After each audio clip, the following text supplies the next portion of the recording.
Hello there and welcome to City Break Ideas, Episode 2.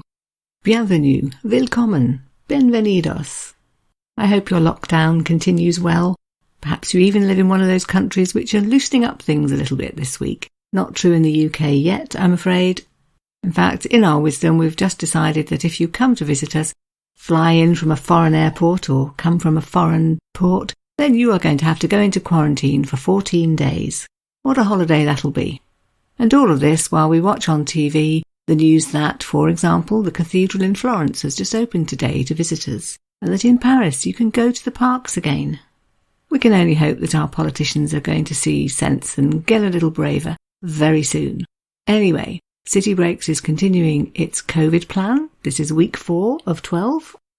We've been on virtual visits to Florence and to Munich. We had the prototype City Break Ideas episode 1 a couple of weeks ago. And so here follows, inexorably you might say, episode 2. Going to start with some news, and I have got one or two quite interesting bits of news. Going to move on then to introducing you to a couple of new people I've encountered this week who work in the travel blog and travel writing and travel podcasting fields. And then for the main part of the episode, 5 more City Break ideas which I've acquired from various sources just to whet your appetite, make you dream a little, or possibly reminisce a little, if you've actually been to them. Okay then, news. Well, the big news is that I realised, preparing this is actually episode 100 of City Breaks. A milestone, no? That's 50 hours of me sitting in a little room upstairs, talking to myself. Not accounting, of course, for all the hours that go into the travelling and the reading and the preparing and the starting again. Anyway, I think the main achievement is that having thought about it for years, I did actually finally get started. Oh yes, we've now had 6 different series. I like to think I'm getting the hang of it, and I've certainly got lots more ideas of cities I would love to cover. Perhaps the most exciting thing recently has been that I've started to dip a toe into the water of listener engagement. Encourage you to do a little more than just listen, but to get in touch with your ideas. More of that anon, of course. Today then, I'm going to introduce briefly 2 people, more accurately 2 sets of people, that I've met in inverted commas recently while going about my City Breaks business. One's in the category of professional, I would say, runs a travel website, and the others are 2 delightful amateurs that I came across looking for travel podcasts and whose work I've really enjoyed so far. So then, the first one, Découvrir la vie, they're called, or Discover Life if you prefer. I've been working with them very recently. They were kind enough to do a feature on my Paris podcast series, which I enjoyed writing. How did it get started? What's in it? Why you should listen? That sort of thing. And which I hope will encourage lots more people to give it a go. So, what actually is Découvrir la vie? You can find them at découvrirlavie.com, and they describe themselves as a travel inspiration and story sharing platform. Readers in 123 countries. I've noticed they update that figure, and that's actually bang up to date, May 2020. And it's a place to store travel guides, recommendations. On their website there's a whole list of things, stories, photo series, short films, interviews, and much more. They're massively wider ranging than City Breaks, but naturally when I first went onto the website, I did want to see what they did City Breaks wise. And imagine my surprise when one of the very first things that I found was a travel guide to Seville. A briefer version of City Breaks Seville, really, with added restaurant tips and much, much better photos. Gorgeous photos of Seville. Go on and have a look. And the other article I found quite quickly that was of relevance to City Breaks was called Paris, 7 Best Places to See Sunset in Paris. A useful sort of article because it gives you the actual addresses of the places, tells you whether you'll need to pay to get in or climb up it, gives you lots of inspiration and, of course, some lovely photographs. I wouldn't dream of giving all their 7 best places away. You have to go onto the website and look at the article for that. But perhaps they won't mind me telling you that one of them was the Tour Montparnasse. Everyone knows that you can climb the Eiffel Tower and take gorgeous photos from there. Lots of people might go up, say, the Arc de Triomphe. But the Tour Montparnasse does get forgotten, and here they are showing you that, of course, if you climb up there, you get lovely photos of the Tour Eiffel, etc., etc. But I wouldn't like to give the idea that it's all City Break based, because it really isn't. It's much, much more wide-ranging. And just a couple of things I picked out to mention. amazing article called Natural Wonders in Serbia with the most fantastic photographs. There was an article called How to Photograph Sunsets. So if your photos when you're out and about disappoint you somewhat, maybe this is a place to look and see how to do it better. And then I was also struck by another one called 75 Inspiring Images from Around the World. Because who doesn't like looking through gorgeous travel photographs? Découvrir la Vie are very strong on getting in touch. In fact, they did get in touch with me, which was rather nice, and I promptly got Saxon Bosworth, who runs the whole thing, to give me a city break idea that I could feature in one of the episodes. And you'll be hearing that in a few moments when I get onto the city break ideas section of the podcast. Okay, so that's been my first interesting encounter very recently, and the other one is a lovely little podcast series called The Places Where We Go, all written as one word. You type that into a podcast platform, I think you'll find it, or you can go looking at theplaceswherewego.com. I'm not quite sure how I came across it, but I'm very pleased I did. And here, to whet your appetite, is what you'll first meet when you go onto the front page of the website. Adventures await as there are places to go, things to do, people to meet, food to eat. It's one stop at a time for us, soaking up new experiences along the way. We are Art and Julie, a couple from Simi Valley, California, who love to travel. It doesn't matter if the journey's a faraway adventure or a local road trip. We thrive on the types of new experiences that travel brings. On our blog, you'll read about places we've visited. If we haven't been there, we don't write about it. I warmed to that. It made me want to go travelling, and I like the last bit because actually that's a city breaks idea as well. I don't write about anywhere I haven't actually been. So if you go onto the website, you'll find their travel blog, lots of photos, all sorts of bits and pieces, a recipe here, some chit-chat there. But actually the main point is really to listen to the podcasts. Very different from mine, not least because you've got two voices, which actually is great. It sounds like two people who are fond of each other and fond of travelling, just chatting along about where they've been and why they liked it. Very relaxing. A real feel-good listen. They too have been persuaded to come up with a city break idea, and in a few moments I'll be telling you what that is, along with a little bit more information about a couple of the podcasts of theirs that I've listened to. But first, 100 episodes. I really felt I should do something to celebrate. But what? Should I talk about 100 cities in one episode? Maybe not. Then I thought, 100 lists, that's a good idea. I don't mean actually 100 lists, I mean Googling a list of top 100s in a city sort of context. So I did that, and I found 2 or 3 lists that I'm just going to mention briefly, because all of them give you a bit of inspiration about cities that you might want to visit. So I found the Lonely Planet Top 100 Cities.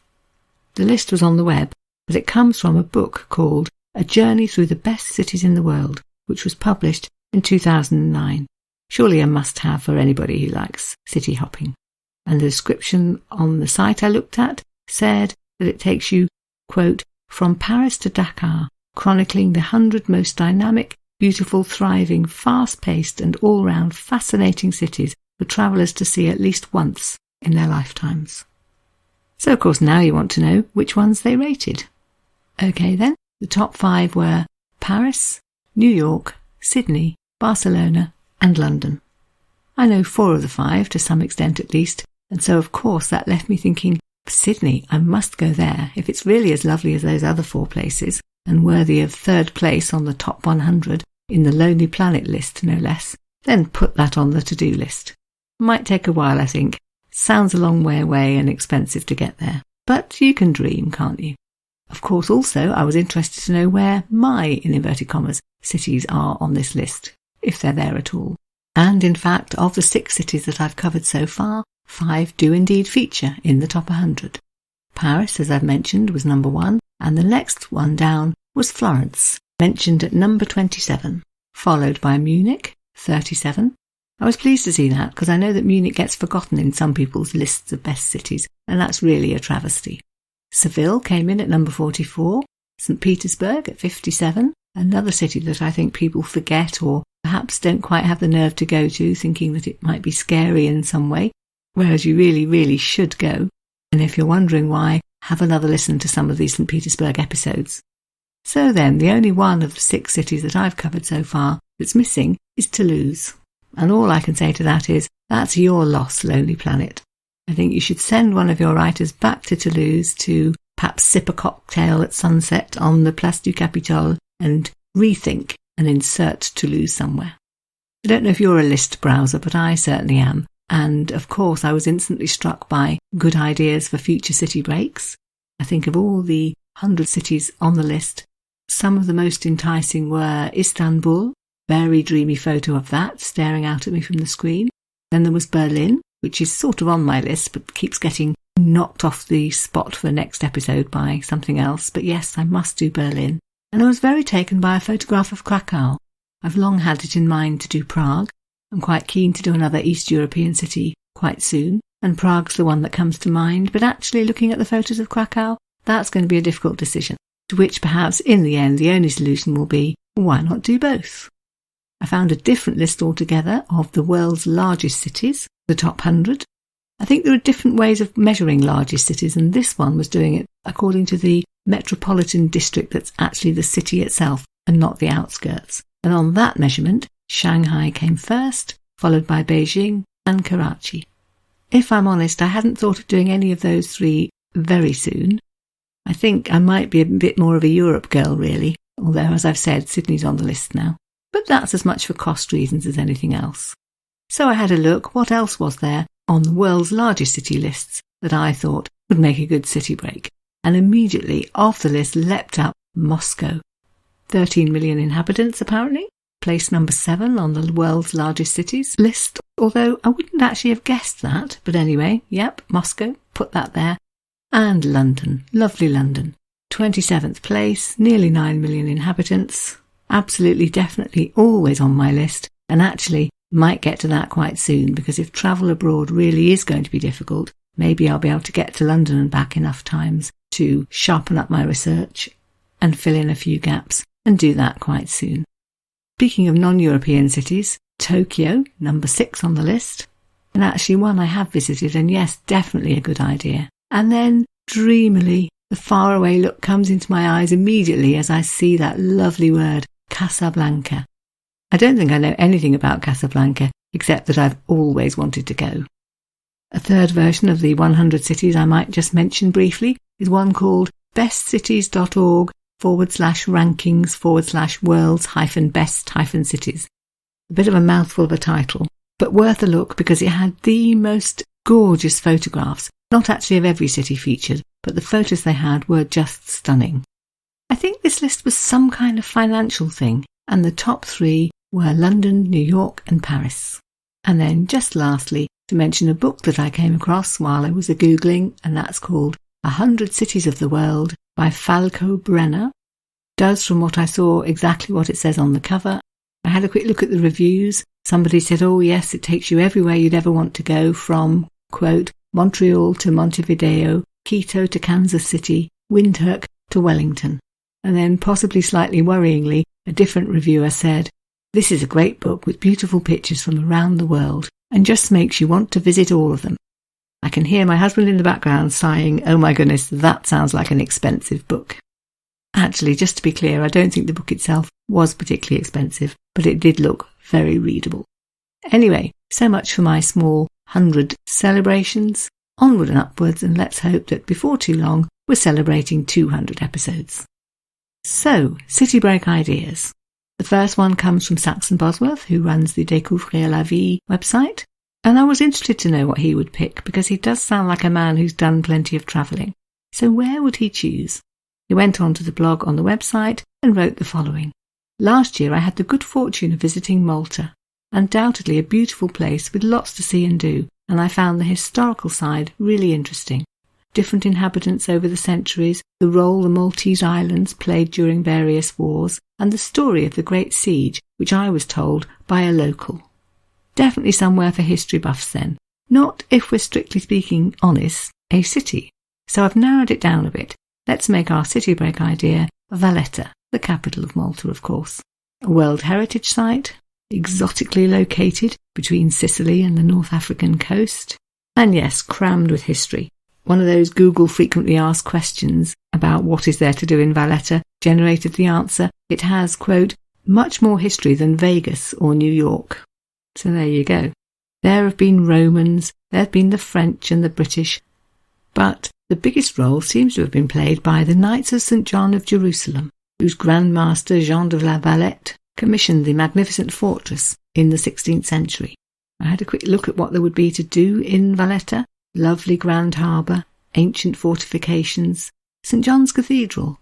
Of course, you always look at the cathedral anywhere, but when I saw the inside of this one, I was blown away. How to describe it? The whole thing inside was like a giant jewel-encrusted treasure trove, vibrant colours, floor to ceiling, just stunning. And in the museum next door, you can see some Caravaggio paintings. I think it might be one of those city break venues which would be a good thing if you're into city breaks and whoever you're going with, perhaps a bit less so, likes to get out into the country and see some beautiful views, because here you'll have dramatic cliffs, gorgeous sea views, and, as I saw described somewhere on a website, quote, stunning landscapes and ancient buildings which make it the perfect backdrop for feature films such as Troy and Gladiator. Something else that attracted me was the idea that nothing is more than 30 minutes away from Valletta, so you can have a city break and get out and about as well and visit the rest of the island. Definitely a good idea. Thank you, Saxon. Idea number 2 from this week I've borrowed from The Guardian because I noticed they had on Twitter a feature about visiting Amsterdam while stuck in lockdown. And as you know, I've got quite into the virtual visits myself, so I was intrigued to see what someone else did with this idea. I had a look at some of the things that they suggested, and here's my report. I was very intrigued by the idea of going to something called the Rijksstudio. You might know that the big art gallery in Amsterdam is called the Rijksmuseum, RIJKS, and this Rijksstudio seemed to be an online version. Their tagline is, quote, browse 676,791 works of art. I had a very brief go at this. I was intrigued by the fact that they had filed their paintings under category headings with titles like Peasants or Fancy Headgear, and made esoteric little collections of paintings in their collection which fitted those titles. You could also search by artist or by painting name. You could browse the familiar, things like Vermeer's The Milkmaid. You could find the obscure. You could even, apparently, although I didn't quite manage this, download the paintings, or some of them, in puzzle format. So there's an idea if you are still out and about a bit less than you would like to be. A really good website, which I found thanks to this article, was the virtual version of the Van Gogh Museum. So much information, so many paintings, and really parcelled up nicely and very accessibly. So, for example, they've got a section called Stories, and in there were 25 different sets of information, some biographical about Vincent van Gogh, for example, one called Vincent and Theo, about his relationship with his brother, to whom he was very close. Others on his techniques, so-called maybe The Painter of Sunflowers or The Artist in Paris. And for each one, an interesting little mix of text and loads of pictures. Really somewhere where you could learn such a lot about Van Gogh, either because you're going and you want to understand a bit better what you see when you get there, or maybe because actually you're not going, or you're not going yet, but you'd like to be. And thirdly, from the Guardian article, I found a link to the Anne Frank House, who also do quite a lot of interesting stuff online. There's a whole project called The Secret Annex, which will tell you the history of the building, allow you to explore it, and learn the story of Anne and the people that she lived with, hidden away because of the danger of being found by the Nazis. All 3 of those websites will definitely help you visit Amsterdam, and they'll put lots of lovely pictures in your head, bound to make you want to go and actually see them for yourself. Idea number 3 for this week comes from Twitter, where I found an article by somebody who writes under the name of Travel on a Time Budget. Somebody obviously very fond of Zurich, and has put together lots of photographs to have you drooling and wanting to go, along with some information about the city. It starts very enticingly, quote, a chocolate box old town, a crystal clear river that runs through the historic centre, and a glacial lake from which you can see the surrounding mountains. You can swim in both the rivers and the lake. I learnt from the blog that Zurich is the financial capital of Switzerland, said in fact sometimes to be the most expensive city in the world. So one of the things to do there would appear to be go to the Money Museum, or indeed to the Bahnhofstrasse, which actually means railway street. Doesn't sound very glamorous, but which is said to be the world's most expensive shopping street. But if money or indeed shopping isn't your thing, it's also the home to the FIFA World Football Museum. Who knew? But the things I read that made me most want to go there were more focused on outdoor pursuits. There's a wonderful place called the Thermalbad, as in thermal bath spa, where you can swim in a rooftop spa. There's a hill in the middle of the city called Lindenhof Hill, which you can climb up to a park right at the top for gorgeous views of the city. And I was very taken with the idea of train trips from Zurich out to the Jungfraujoch glacier, or taking a train into the mountains. There's something called the Bernina Express, apparently, which will take you out and into the Alps. So again, a good city break venue if you're a mixed party. Someone wants to go to museums and look at buildings and learn the history, and somebody else would really rather be outside. You can do both in Zurich. So thanks to Travel on a Time Budget for suggesting that. The fourth suggestion of the day comes from Art and Julie, mentioned already as the two people in charge of the podcast, The Places Where We Go, who kindly replied to my query on Twitter, what would your city break idea be? Where would you recommend and why? And they said, we fell in love with the city of Gdansk, its history and its food, and its role as a base for exploring nearby areas. Gdansk, I thought, what do I know about that? Two things, I decided. One, it's been German in the past. It used to be called Danzig. And two, I remember those very moving television pictures from the 1980s, shot in the shipyard in Gdansk, of Lech Walesa and his solidarity movement standing up to communism. It was heart-stopping at the time, whatever was going to happen. But of course, we all know now that it ended happily. Anyway, Gdansk. I checked up a few more things. One of Poland's prettiest seaside cities, said an article I was reading. Situated on Poland's Baltic coast. That being the reason, of course, why Germany and Poland, over time, have fought over it. A strategically very useful position. Looking up ideas of things to see there, lots of people mentioned the Royal Way, an impressive wide street which Poland's kings used to use when they went out on promenade.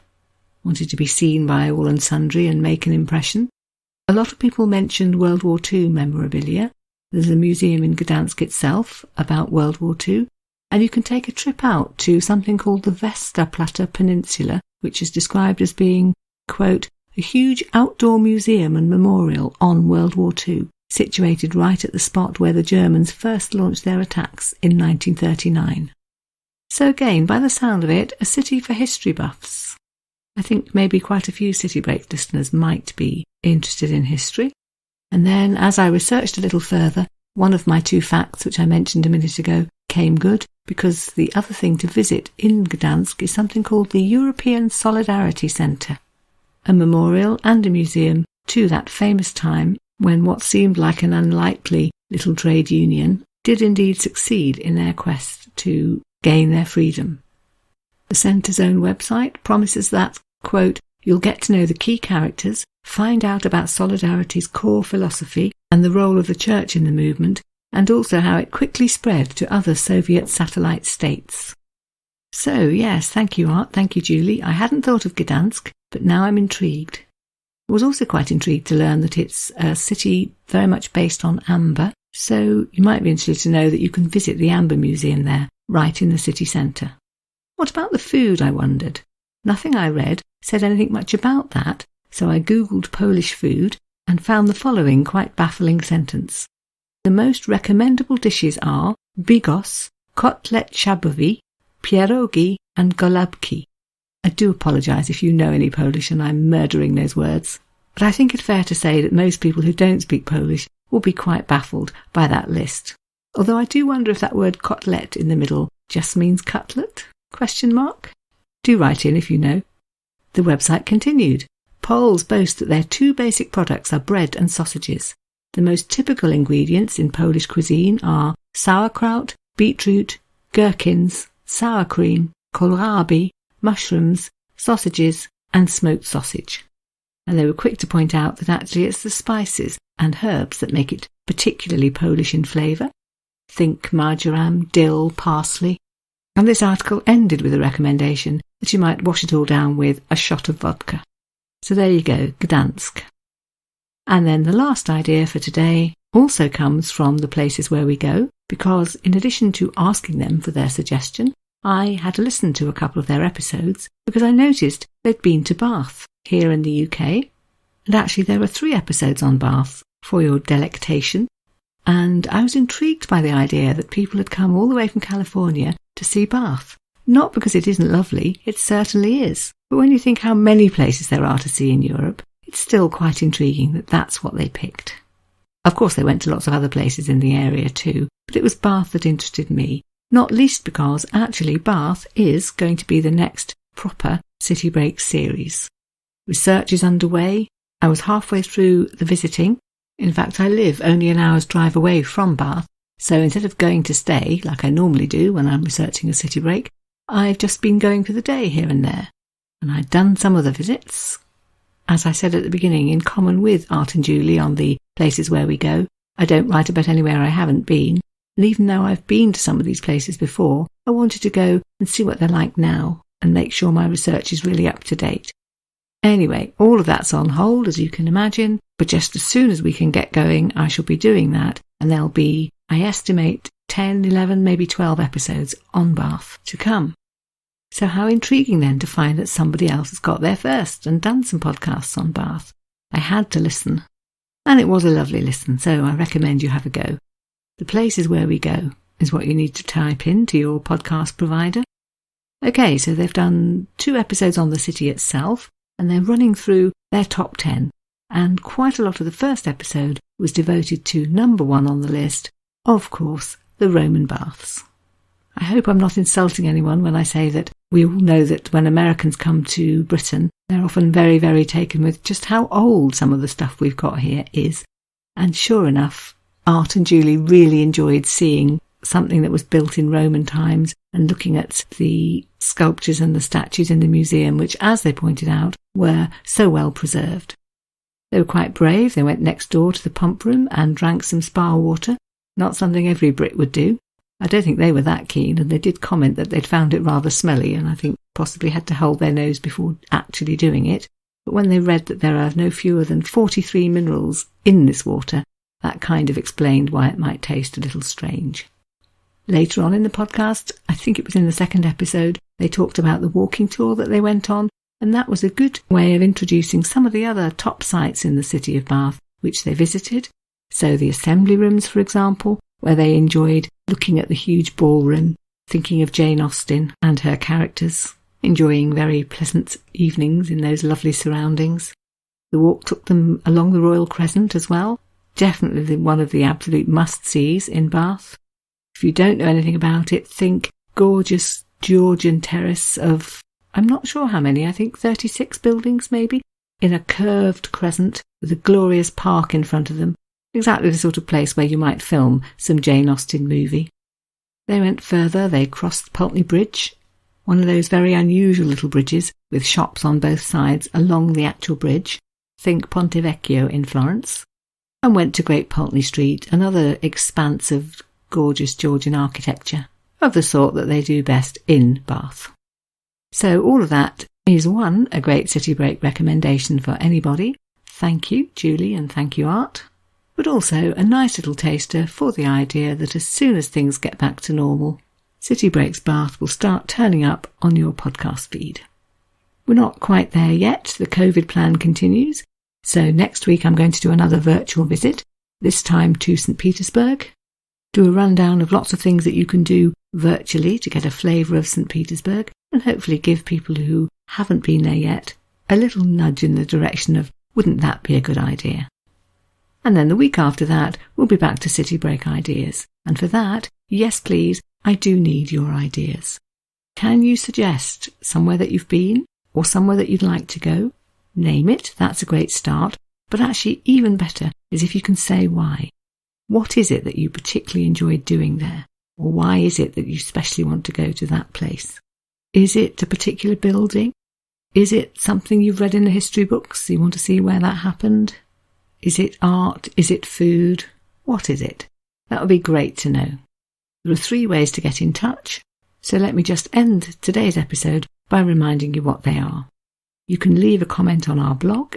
If you go on to www.citybreakspodcast.co.uk, you'll find the blog on the homepage, and the top entry at the moment says City Break Ideas. Click on that, you can read what other people have sent in, and then please do leave a comment for me to find. Thank you. Alternatively, you can email citybreaks@citybreakspodcast.co.uk. If you want to send a photo, which would be lovely, email's a good way to do that. Don't forget to name the city and give us a reason as well. Or finally, Twitter. You can find us using @CityBreaksCast. I'm hoping to sit back for a fortnight and receive lots of great ideas. But for now, I'm going to round off by thanking you very much for listening and hoping that you will join me again next week for our virtual visit to St. Petersburg. For the moment then, I might say goodbye in Russian just to give a little advance flavour of next week. So goodbye, or if you prefer, do svidaniya.